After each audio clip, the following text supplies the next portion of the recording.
Steps in trading and settlement procedure. जब भी securities की ट्रेडिंग होती है, सेल एंड परचेज, तो वो थ्रू स्टॉक एक्सचेंज होती है। एक इन्वेस्टर जो है, हम अपने आप को एज ए इन्वेस्टर मानते हैं, we have to follow some specific steps, ठीक है, जो अभी हमने ऊपर बताए। तब आप फॉलो करके है जब स्टेप्स को, तो ही आपको जो शेयर्स है उसमें डीलिंग हो सकती है, वेदर टू परचेज और sale. First is selection of the broker. First of all we have to approach any registered broker, ठीक है ना, who is registered with stock exchange. very very important है कि वो stock exchange से registered होना चाहिए। जो investor है, he must sign broker client agreement and fill a client registration form to start all the trading of securities. First of all क्या करेगा, ब्रोकर जो है हमारे लिए एक अकाउंट खोल के देगा in the name of investor, मतलब मेरे नाम पे अगर मैंने परचेज करने हैं तो मुझे एक ट्रेडिंग अकाउंट वो खोल के देगा, जिसमें वो मुझसे क्या फॉलोइंग इंफॉर्मेशन मांगेगा। वो इंफॉर्मेशन कौन सी होगी? फर्स्ट ऑफ ऑल है PAN card, date of birth and address, ये हमने किए थे सारे steps, educational qualification and other occupations, residential status,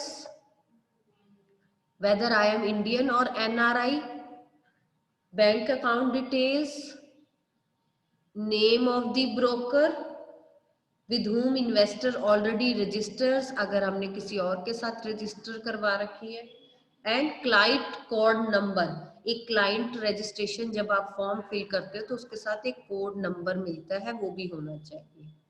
clear? तो ब्रोकर जो है हमारा एक अकाउंट खुलवा देगा। ये सारी इंफॉर्मेशन, ये तो नॉर्मल, एक फोन लेने भी जाओ, मोबाइल फोन का सिम भी लेने जाओ तो भी वो कुछ डिटेल्स मांगते हैं आज की डेट में, तो वही है। सेकंड है ओपनिंग डीमेट अकाउंट। अब इन्वेस्टर हमारा एक डीमेट अकाउंट खोलेगा, क्योंकि हमने सारा जो सिक्योरिटीज की वर्क करना है वो इलेक्ट्रॉनिक वे में करना है, तो investor is required to open an demat account, जिसे बेनिफिशियल ओनर अकाउंट भी कहा जाता है, BO, with depository participant, DP means, BO means हम बेनिफिशियल ओनर जिसने बेनिफिट उठाने हैं, प्लस डिपॉजिटरी रिसिप्ट। हमने बताया था डिपॉजिटरी इज अ पर्सन और एन ऑर्गेनाइजेशन जो हमारा अकाउंट खुलवाती है, तो depository participant and bank account for cash transactions, या बैंक अकाउंट खुलवाएंगे या हमारा डीमेट अकाउंट वो ओपन करवाएंगे। थर्ड आ जाएगा, जब आपका अकाउंट खुल जाएगा, देन प्लेसिंग ऑफ ऑर्डर। अब after opening account and all the formalities are to be completed, तो इन्वेस्टर क्या करेगा कि place an order with the appointed brokers, ठीक है, इन्वेस्टर जो है ऑर्डर प्लेस करेगा with the help of broker की हेल्प से। अब इन्वेस्टर्स क्या है, वो क्लियर इंस्ट्रक्शंस देगा, ठीक है, मुझे परचेज करने हैं, मैं पहले ही क्लियर इंस्ट्रक्शंस दे दूंगी, नंबर ऑफ शेयर्स मैंने कितने परचेज करने हैं एंड प्राइजेस, प्राइजेस भी मैं उसको पहले ही बता दूंगी, मेरा ये बजट है, प्लस उसे ये भी बताऊंगी कि मैंने परचेज करनी है या सेल करनी है, तो बैठ के हम ऑर्डर प्लेस करेंगे। Then the broker in return मुझे क्या देगा, एक ऑर्डर कंफर्मेशन की स्लिप देगा, क्योंकि आपने ऑनलाइन जब भी आप कुछ भी ऑर्डर करते हो तो एक बार फिर वो एंड में पूछते हैं यूर ऑर्डर इज कंफर्म्ड। अभी भी आप सोच लीजिए, अगर आपने चेंज करना है तो ऐसा कुछ आती है डीलिंग में, तो वो आपको एक कंफर्मेशन स्लिप इशू करेंगे। नेक्स्ट आ जाएगा एग्जीक्यूटिंग दी ऑर्डर। नाउ जो ऑर्डर कंफर्म हो गया है, ठीक है, कि मैंने लेना है, ब्रोकर्स जो है वो ऑनलाइन जाएंगे, मेन स्टॉक एक्सचेंज से हमारा कनेक्शन करवाएंगे, टर्मिनल जो लगे होते हैं उससे कनेक्शन करवाएंगे, और वहां पर हमें पूरी जो शेयर्स की लिस्ट है विद प्राइजेस वो हमें शो करेंगे। जब शेयर्स आप कभी भी परचेज करते हो या सेल करते हो, ठीक है, हम दोनों की बात कर रहे हैं, तो हम हमेशा देखते हैं, मैच करते हैं, ठीक है ना, तो कहीं ना कहीं जो ब्रोकर है वो आपसे कंफर्मेशन जो स्लिप होगी उससे मैच करके पूछेगा, ये आपने बोला था ये है और ये बेस्ट लग रहा है, ठीक है ना। और आप कहोगे कि हाँ हमारे को भी ये ठीक लग रहा है, तो ब्रोकर हमें क्या इशू करेगा विद इन 24 आवर, जब भी आपकी ये ट्रांजेक्शन हो जाएगी तो ब्रोकर आपको क्या इशू करेगा, ये याद रखना है, एक कॉन्ट्रैक्ट नोट इशू करेगा। जब ट्रेड आपका एग्जीक्यूट हो जाएगा उसके विद इन 24 आवर्स, ये छोटे छोटे पॉइंट्स है आप अपनी नोटबुक्स में लिख सकते हैं ताकि आपको सीक्वेंस याद रहे। आपको एक कॉन्ट्रैक्ट नोट सबमिट करेगा, तो जो कॉन्ट्रैक्ट नोट होगा उस पे एक यूनिक ऑर्डर कोड, ठीक है, यूनिक ऑर्डर कोड लिखा होगा। हर किसी का यूनिक ऑर्डर कोड अलग अलग होता है जब भी आप परचेज या सेल करते हो, तो वो ऑर्डर आपको कौन इशू करके देगा, स्टॉक एक्सचेंज। और उस यूनिक ऑर्डर कोड आपके पास रहेगा, पर जो कॉन्ट्रैक्ट नोट ऊपर उसमें दिया है उसमें सारी डिटेल्स होगी, आपने कौन से शेयर्स परचेज किए, उनके प्राइस क्या है, डेट एंड टाइम क्या है, वो सारा उसी वक्त इलेक्ट्रॉनिक वे में जो है, ठीक है ना, उसी वक्त का टाइम और डेट सब आ जाएगा। प्लस ब्रोकरेज के चार्जेस भी आ जाएंगे। देखिए आप अगर 10,000 शेयर्स खरीदते हैं तो उसकी चार्जेस अलग होंगे, आप 1,000 शेयर्स खरीदेंगे तो उसके चार्जेस अलग होंगे, 1 लाख तक खरीदेंगे, अब वैसे जैसे जैसे होगा तो ब्रोकरेज चार्जेस भी उस हिसाब से डिपेंड करेगी डील के हिसाब से, तो वो भी उसमें गिवन होगा। तो ध्यान रखना है व्हाट इज कॉन्ट्रैक्ट नोट। अगर एक छोटा सा क्वेश्चन आ जाता है what is contract note, it is a legal document which is used to settle disputes. अगर कल को डिस्प्यूट हो जाए मेरे और ब्रोकर में, वो कहते मैंने दिलवाए थे, मैं कहूंगी नहीं, ठीक है, तो ये कॉन्ट्रैक्ट नोट हमारे में एक लीगल डॉक्यूमेंट है जहां कोई भी अगर कल को डिस्प्यूट अराइज होते हैं तो उसकी सेटलमेंट हो पाएगी, ठीक है, क्योंकि उसमें सब लिखा हुआ था, मैंने किस दिन किस डेट को कितने शेयर्स कितने में परचेज किए थे या सेल किए थे, ठीक है ना। तो अपने पास ये कॉन्ट्रैक्ट नोट होना जरूरी है। और लास्ट आ जाता है सेटलमेंट। सेटलमेंट मतलब पेमेंट देने का दिन। अब आपने एक बार ट्रांजेक्शन एग्जीक्यूट कर ली, आपको कॉन्ट्रैक्ट नोट रिसीव्ड हो गया, इन्वेस्टर्स को अब ऑब्वियस है सबको जल्दी होती है, तो इन्वेस्टर्स को इमीडिएटली डिलीवर हो जाएंगे जो भी सिक्योरिटीज उसने परचेज की है, ठीक है। अब जब इमीडिएटली उसको मिल गई है तो ब्रोकर भी चाहेगा कि मुझे इमीडिएटली पेमेंट भी रिसीव्ड हो जाए, ठीक है। तो डे ऑफ पेमेंट है वो मेड किया जाएगा जिस दिन सिक्योरिटी डिलीवर हो जाएगी उसे। आज 24 घंटे ट्रांजेक्शन में लगे, तो मान लो आज मंडे है, मंडे को मुझे डिलीवर हो गए मेरे सारे शेयर्स, तो वो कौन सा दिन हो जाएगा, पे इन डे, पे इन डे। और पे इन डे वो डे होगा जिस दिन डील सेटल हुई है, फाइनलाइज्ड हुई है। समझ आई, बार बार क्वेश्चन आएगा व्हाट इज पे इन डे। पे इन डे वो डे होगा जब आपने सेटलमेंट की है, ठीक है। पर आप T+2 को याद रखना है, T+2 क्या है, जो भी आपने डेट फाइनलाइज की है उसके 2 दिन बाद ही, 2 दिन का टाइम आपको मिलेगा, पेमेंट पूरी हो जानी चाहिए। कई लोग क्या करते हैं काफी टाइम लगा देते हैं, ठीक है, 1 वीक लगा जाते हैं, पेमेंट पे नहीं करते, तो ऐसा नहीं चलेगा। T+2 का मतलब ये है 2 दिन के अंदर अंदर हमें वो पेमेंट क्लियर करनी पड़ेगी। और इसे इस सेटलमेंट साइकिल को हम क्या कहेंगे, रोलिंग सेटलमेंट। और ये कब से स्टार्ट हुई है, 1 अप्रैल 2003 से ऐसे स्टार्ट हुआ, क्योंकि थोड़ी सी पेमेंट में डिले हो जाती थी, तो broker must make the payment to the investors within 24 hours. इसका मतलब क्या है, अगर मैंने सेल करे हैं तो मुझे भी तो 2 दिन के अंदर पेमेंट चाहिए, अगर मैंने परचेज किया है तो उस कंपनी को भी फिर 2 दिन के अंदर पेमेंट चाहिए। तो ये सारा सबके लिए है, इसलिए एक सेटलमेंट डेट रख दी गई। तो broker can make the delivery of shares in demat form. वो ये नहीं कि हमारे को कुछ फिजिकली फॉर्म में देगा, वो इलेक्ट्रॉनिक फॉर्म में ही हमारे अकाउंट में शेयर्स आ जाएंगी। और इन्वेस्टर्स को सारी डिटेल पता होगी अपने डीमेंट अकाउंट की, उसको सारी इंस्ट्रक्शंस पता होगी। जो डिपॉजिटरी डिपॉजिट्स कौन थे, डिपॉजिटरी पार्टिसिपेंट कौन थे, जिन्होंने हमारा ये खुलवाया था, तो वहाँ डायरेक्टली हमें सारा पता चल जाएगा, ठीक है। डीमेट अकाउंट डीमेट फॉर्म में होता है, उसे डीमेट फॉर्म में बोलते हैं, इलेक्ट्रॉनिक फॉर्म एक तरह की। तो ये हमारा सेटलमेंट डे हो जाएगा, बहुत इजी है। सबसे पहले ब्रोकर सिलेक्ट करना है, उसको डॉक्यूमेंट्स देने हैं, वो हमारा अकाउंट ओपन करवाएगा, हम ऑर्डर प्लेस करेंगे, ठीक है, ऑर्डर प्लेस करते ही एग्जीक्यूट हो जाएगा। एग्जीक्यूट में ध्यान रखना है अपने कॉन्ट्रैक्ट नोट का ध्यान रखना है, जो नोट मिलेगा उसमें एक आपकी सारी डिटेल्स होंगी, और सेटलमेंट में T+2 डे का याद रखना है। तो 5 पॉइंट्स में आप इसको कवर अप कर सकते हैं। Any doubt in this step और procedure of online screening, trade securities, कुछ भी इस टाइप से वर्ड आए तो आपने समझ जाना है, पूरा ऑनलाइन आपको मेथड बताना है इसमें। क्लियर? नेक्स्ट आ जाता है, अब इसमें कुछ टॉपिक्स और हैं छोटे छोटे जो इसी के इंक्लूड होते हैं। डीमेटलाइजेशन एंड डिपॉजिटरी, ये मैं पहले ही ऑलरेडी बता चुकी हूँ क्योंकि ऊपर वर्ड्स यूज हो रहे थे।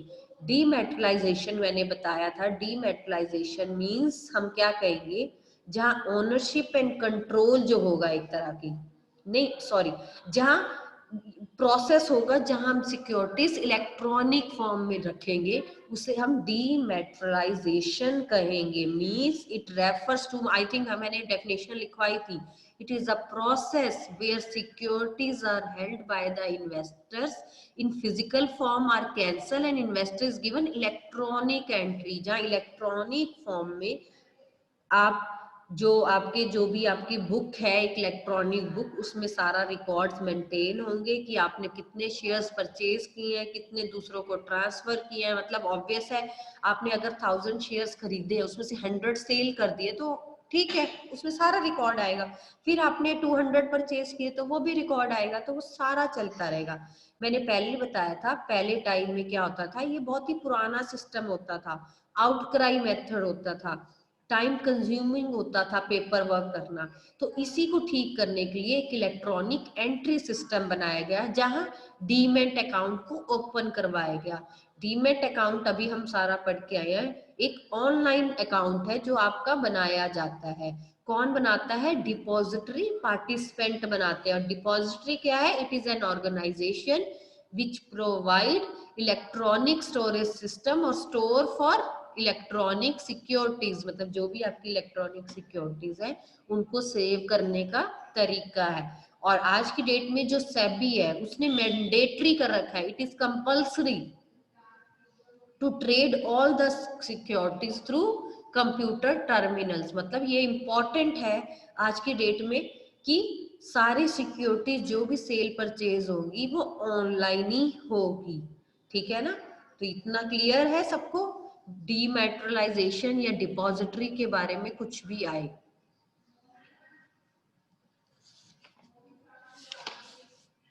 नेक्स्ट आ जाता है वर्किंग ऑफ डीमेट सिस्टम। कैसे ये डीमेट सिस्टम, जो डीमेट अकाउंट हम ओपन करते हैं, उसकी वर्किंग के बारे में अगर हम बात करें।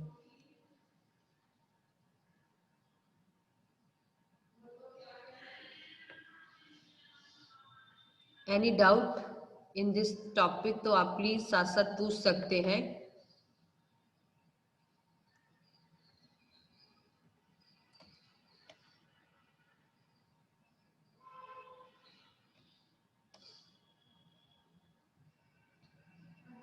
ये है वर्किंग ऑफ डीमेट सिस्टम।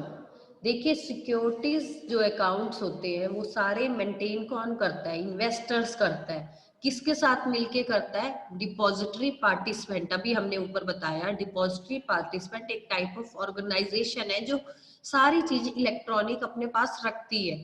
पर कौन हेल्प करता है? इन्वेस्टर्स बताते हैं ना उन्हें, इनका करो, इनके अकाउंट खुले हुए हैं, और वो एक डीमेट अकाउंट की फॉर्म में करती है। वो हम ऑलरेडी अभी बार बार बता रहे हैं, फिर से बता देती हूँ। जो डीमेट अकाउंट है वो एक बैंक अकाउंट की तरह ही है। जैसे बैंक अकाउंट में आपकी सारी कैश की ट्रांजेक्शन्स लिखी जाती है कि ये आपने डाला है, इतनी पेमेंट्स की है, वैसे ही सेम है। ठीक है ना? तो कई बार तो लोग क्या करते हैं, अपना डीमेट अकाउंट को भी एज अ गिरवी रख देते हैं, मॉर्गेज कर देते हैं, ताकि मुझे लोन मिल सके कि मेरे देखो ये शेयर्स हैं, मैं इतनी डीलिंग करता हूँ तो मुझे इस पे लोन भी मिल सकता है। तो थोड़ा ये भी ध्यान रखना है कि आप डीमेट अकाउंट को भी एज अ सिक्योरिटी रखवा सकते हो, उस पर लोन ले सकते हो। जब आप लोन पे कर दोगे आपको वापस मिल जाएगा वो। तो वर्किंग कैसे होती है, कैसे आप एक अकाउंट को ऑर्डर करते हो? अब देखिए, in order to open or operate a demat account with depository, हम ठीक है ना, हमने डीपी के साथ जब अकाउंट खुलवाना है अपना, तो कुछ छोटी मोटे स्टेप्स को याद रखना है। फर्स्ट अगर आ जाएगा, हम पहले कहेंगे डिपॉजिटरी रिसिप्ट्स है कौन। मैंने बार बार बताया, एक ऑर्गेनाइजेशन है, वो बैंक भी हो सकता है, एक फाइनेंशियल इंस्टीट्यूशन भी हो सकता है, कोई ब्रोकर भी हो सकता है, ठीक है। तो डिपॉजिटरी रिसिप्ट्स कोई भी हो सकता है, पहले तो हमें उससे मिलना जरूरी है, ठीक है, उसका जानना जरूरी है। Then after opening the form सारी फॉर्मेलिटीज डॉक्यूमेंटेशन करेंगे, जैसे पैन अकाउंट मांगा, फोटोग्राफ्स की डिटेल मांगेंगे, फिर अगर शेयर्स खरीदने हैं, कई बार पावर ऑफ अटॉर्नी भी पूछेंगे, भी आप नहीं हो तो आपके बाद कौन देखेगा शेयर्स को, तो ये सारी की वो डीलिंग करेंगे। फिर फिजिकल सर्टिफिकेट दिया जाएगा आपको एक तरह का, रिलेटिंग टू किसके रिलेटिंग, एग्जिस्टिंग सिक्योरिटीज से रिलेटेड, ठीक है। वो भी डीमेटलाइजेशन रिक्वेस्ट फॉर्म होगा एक तरह का, वो एक फॉर्म सा फिल किया जाएगा, ठीक है। फिर आ जाएगा अगर इन्वेस्टर अप्लाई करता है ऑनलाइन करने की शेयर्स, ठीक है, तो जो जो डिटेल्स उसने मांगी थी पहले भी, वो डिटेल्स आपको फिर से देनी पड़ेगी। मींस इसमें क्या होगा, जो अलॉटेड शेयर्स है वो अपने आप आपके अकाउंट में आते जाएंगे, सारी डीलिंग्स होती जाएगी, तो इंफॉर्मेशन होगी तो सारी डीलिंग होती जाएगी उसी में। और अगर आपने शेयर्स बेचे हैं, ठीक है, तो ब्रोकर क्या करेगा, वो उनको इंस्ट्रक्शंस देगा कि इनके शेयर्स अब कम होंगे क्योंकि इन्होंने बेच दिए। तो साथ ही साथ ना जो सारी इंस्ट्रक्शंस है वो ब्रोकर देखता रहेगा टाइम टू टाइम, ठीक है ना, और वही आगे स्टॉक एक्सचेंज के थ्रू मिलती रहेगी। तो इसके लिए ब्रोकर को क्या होगा, ब्रोकर क्या फ्री में करेगा ये सब, नहीं, ब्रोकर को भी रिसीव होगी पेमेंट, ठीक है, उसको भी अपनी कमीशन मिलेगी, ब्रोकर को वो पेमेंट देगा, आगे उसको पेमेंट मिलेगी, तो ये सारी चेन के थ्रू होगा। और आपको पता है सारा ट्रांजेक्शन जो है 2 दिन का है, एक दिन जब आपके शेयर सेल होंगे या परचेज होंगे, प्लस 2 डेज हमने और दिए हैं, ठीक है ना, डिलीवरी के, कि 2 दिन के अंदर अंदर देने हैं। तो इतना याद रखना है, ये सारा काम जो है 2 डेज के अंदर अंदर हो जाएगा। तो ऐसे इसकी वर्किंग हो जाती है।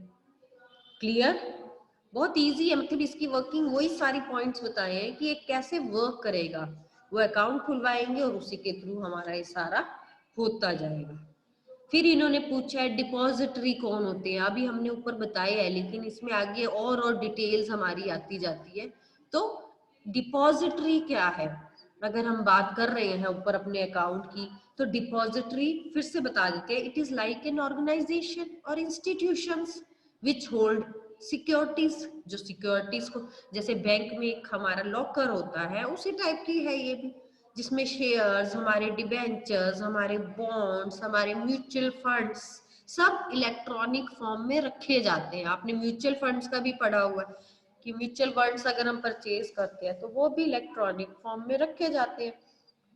ये जो ऑर्गेनाइजेशन होती है, ये एज अ बैंक की तरह एक्ट करती है, जहां इन्वेस्टर्स जाते हैं, अपना अकाउंट्स खोलते हैं इलेक्ट्रॉनिक फॉर्म में, जब दिल करता है सिक्योरिटीज परचेज करते हैं, जब दिल करता है सिक्योरिटी सेल कर देते हैं। वो ऑटोमेटिकली काम होता है, जैसे हमारे बैंक में होता रहता है, ठीक है ना, हमें बार बार जाके पूछना नहीं पड़ता मेरे अकाउंट में कितने पैसे मनी है, तो ऑटोमेटिकली वर्क होता है। तो ऐसे ही जो ट्रेडिंग ऑफ सिक्योरिटीज होती है वो इलेक्ट्रॉनिकली डन करती है। तो कहाँ इससे क्या होगा, जो पेपरलेस सेटलमेंट हो जाती है, कोई पेपर वर्क की जरूरत भी नहीं पड़ती, ठीक है ना। तो ऐसी हमारे जो हमारे यहाँ पर इंडिया में अगर हम बात कर रहे हैं डिपॉजिटरी की, तो ये याद रखने हैं 2 डिपॉजिटरी है, यहाँ लिखा हुआ है in India there are 2 depository, इनके नाम्स को अंडरलाइन कर लीजिए। फर्स्ट है नेशनल सिक्योरिटी डिपॉजिटरी लिमिटेड और सेकंड है सेंट्रल डिपॉजिटरी सोर्सेज लिमिटेड। तो दो नेम्स हैं, एक नेशनल के नाम से और एक सेंट्रल के नाम से। अब याद रखना है, इंडिया में जो फर्स्ट और लार्जेस्ट डिपॉजिटरी है वो नेशनल सिक्योरिटी डिपॉजिटरी लिमिटेड ही है, और इनका जॉइंट वेंचर में ये वर्क करती है। किनके साथ इनका जॉइंट वेंचर है, आईडीबीआई हो गया, यूटीआई हो गया, एनएससी हो गया, नेशनल स्टॉक एक्सचेंज, तो इनके साथ इनका मतलब जॉइंटली वर्क होता है। और सेकंड है central depository sources limited. Central depository sources limited ये हमारे कंट्री का सेकंड डिपॉजिटरी है, which is promoted by Bombay stock exchange and bank of India. जो बॉम्बे स्टॉक एक्सचेंज से डीलिंग होती है, सबसे बड़े हमारे यही माने जाते हैं, नेशनल और बॉम्बे स्टॉक एक्सचेंज, और बैंक ऑफ इंडिया के थ्रू होती है। तो ये याद रखने, हम बार बार डिपॉजिटरी बोलते रहते हैं, ये बैंक भी हो सकता है, ये कोई प्राइवेट भी हो सकता है, पर ये एक इंस्टीट्यूशन भी हो सकता है, पर इसके अंडर भी आप कहो तो ये सारी तो है, IDBI, UTI, national stock exchange, Bombay stock exchange, तो यही सब है। तो हम मानते हैं कि जो डिपॉजिटरी है वो उनका सारा जो वर्क है वो खुद थोड़ा ना आके करते हैं, उनके मिडल मैन्स करते हैं, इंटरमीडिएटरी करते हैं, ब्रोकर्स करते हैं बीच में, ठीक है। तो जो ये ब्रोकर्स बीच में काम करवाते हैं, उनके इंटरमीडिएटरीज जो काम करते हैं, उन्हें तो हम बार बार DPDP बोल रहे हैं, डिपॉजिटरी पार्टिसिपेंट बोलते हैं, जो इलेक्ट्रॉनिक कनेक्शंस की वजह से इन्वेस्टर्स से हमें मिलवाते हैं, ठीक है ना। मतलब हम इन्वेस्टर्स हैं तो हम उनके थ्रू मिलते हैं। तो अब ध्यान रहेगा, डिपॉजिटरी पार्टिसिपेंट कौन कौन हो सकते हैं, कोई पूछे तो, एग्जाम्पल पूछे तो, कोई भी फाइनेंशियल इंस्टीट्यूशंस का नाम ले सकते हैं हम, बैंक का नाम भी ले सकते हैं, कोई बड़ी बड़ी कॉरपोरेशंस का भी नाम ले सकते हैं, ब्रोकर्स का भी ले सकते हैं, और एक नॉन बैंकिंग फाइनेंशियल कॉरपोरेशन होते हैं, 11th में हमने पढ़े थे, NBFC, जिसे बोलते हैं, ये लिखे हुए सारे points, non banking finance corporation. जो ये कॉरपोरेशंस होती हैं, ये भी हमें long term medium term loans भी प्रोवाइड करवाती है। तो यही सारे हैं जो हमारे डिपॉजिटरी पार्टिसिपेंट के अंडर आते हैं। ये मैंने क्यों बताए, क्योंकि कई बार इन पे क्वेश्चंस भी आता है कि first what you mean by depository, two types कौन सी है, तो NSDL और CDSL है, और कई बार पूछते हैं एग्जांपल्स भी बताओ, तो आपको पता होना चाहिए DPDP हम बोलते हैं जो डिपॉजिटरी पार्टिसिपेंट, वो कौन लोग होते हैं, वो ब्रोकर्स भी हो सकते हैं, वो नॉन बैंकिंग फाइनेंशियल कॉर्पोरेशंस भी हो सकते हैं, they are financial institutes, bank, कुछ भी, when which ever. Clear any doubt in this topic, तो पूछ लीजिए। No ma'am. इसमें एक वर्ड आता है, कई बार पीछे भी आया, D mutualisation of stock exchange, D mutualisation of stock exchange. देखिए स्टॉक एक्सचेंज जो है वो मैनेज और ओन बाय ब्रोकर्स होते हैं, ठीक है ना। तो कई बार क्या होता है, इनमें कन्फ्लिक्ट्स भी अराइज हो जाते हैं ब्रोकर्स और उनके क्लाइंट्स में। उन कन्फ्लिक्ट्स को दूर करने के लिए जो स्टॉक एक्सचेंज है उनको डीम्यूचुअलाइज्ड किया गया। डीम्यूचुअलाइज का मतलब क्या है, ओनरशिप और कंट्रोल जो है वो अलग अलग कर दिया गया है, प्रोफेशनल्स रखे गए हैं, ठीक है ना। क्योंकि ऐसे नहीं कि कोई भी कहेगा मैं ब्रोकर बन जाता और उसको बना दिया जाएगा, वो बाद में हो सकता है ठीक पर्सन ना हो, वो एस्टेब्लिश ना हो, उसको डीलिंग ही ना करनी आती हो। तो कहीं ना कहीं हम मानते हैं जो स्टॉक एक्सचेंज होते हैं उनको जो भी कंट्रोल और मैनेज करता है वो प्रोफेशनल्स होते हैं, ठीक है ना, जिनको ये सारी डीलिंग्स अच्छी तरह करनी आती है। इसका डीम्यूचुअलाइजेशन करने का क्या मीनिंग है कि एक तो ये कोई अकेले के पास ना रहे, ठीक है, एक कोई फर्म कहे कि मैं कर लेती हूँ, वो पूरा स्टॉक एक्सचेंज नहीं संभाल सकती, तो इसलिए पहले तो इसको अलग करने के पर्पस था। फिर जो कन्फ्लिक्ट्स अराइज हो जाते थे, ब्रोकर अपना झगड़ा कर रहा है इन्वेस्टर्स के साथ, क्लाइंट्स के साथ, स्टॉक एक्सचेंज की उनके साथ नहीं डीलिंग बन रही, तो इन सबको दूर करने के लिए भी एक डीम्यूचुअलाइजेशन किया गया।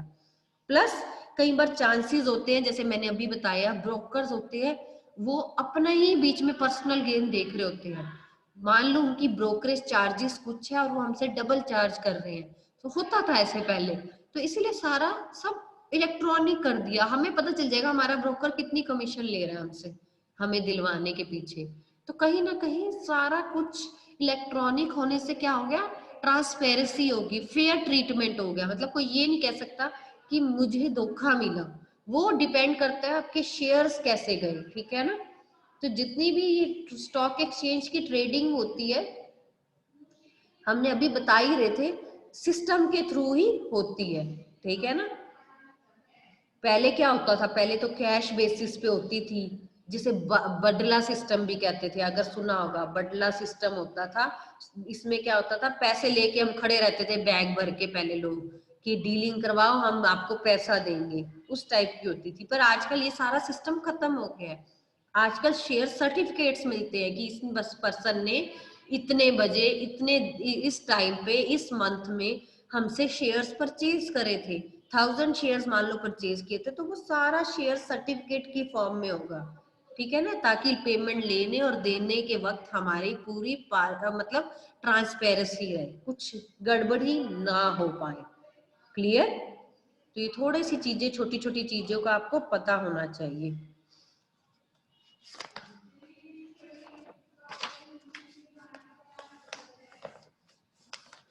आपको कोई स्टॉक मार्केट के जो है कोई नेम्स पता है अपने Indian stock market?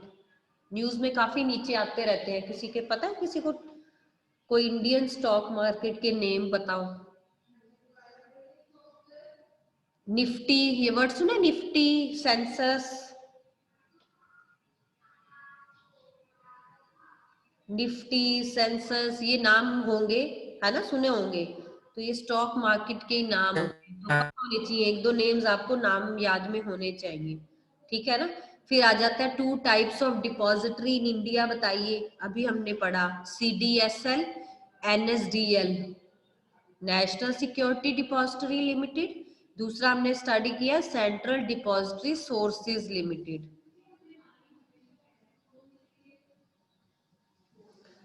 Name the act in which dematerialization of securities was introduced.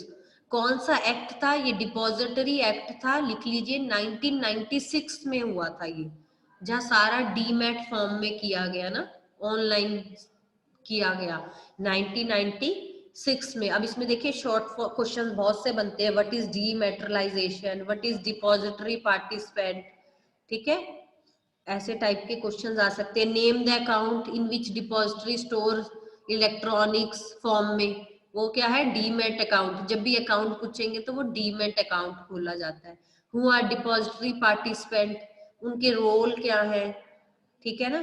फिर आ जाएगा name the account in which allotted shares are automatically credited, कौन सा अकाउंट है जिसमें हमारे शेयर्स अपने आप आ जाएंगे? डीमेट अकाउंट है, ठीक है। तो पूरा जो स्टेप्स हमने पढ़े हैं उसी में है। Name the document which is issued with in 24 hours, बताइए कौन सा डॉक्यूमेंट है? अभी हमने पढ़ा जो 24 hours of execution of trading में हमारे पास आ जाएगा, कॉन्ट्रैक्ट नोट। अभी हमने पढ़ा ना कॉन्ट्रैक्ट नोट, 24 आवर्स के अंदर अंदर हमें वो कॉन्ट्रैक्ट नोट इशू हो जाएगा कि हमने क्या क्या शेयर्स परचेज किए हैं। व्हाट इज पे इन डे, ठीक है, एक पे इन डे होता है, एक पे इन आउट डे होता है, मैंने दोनों बताए थे अभी।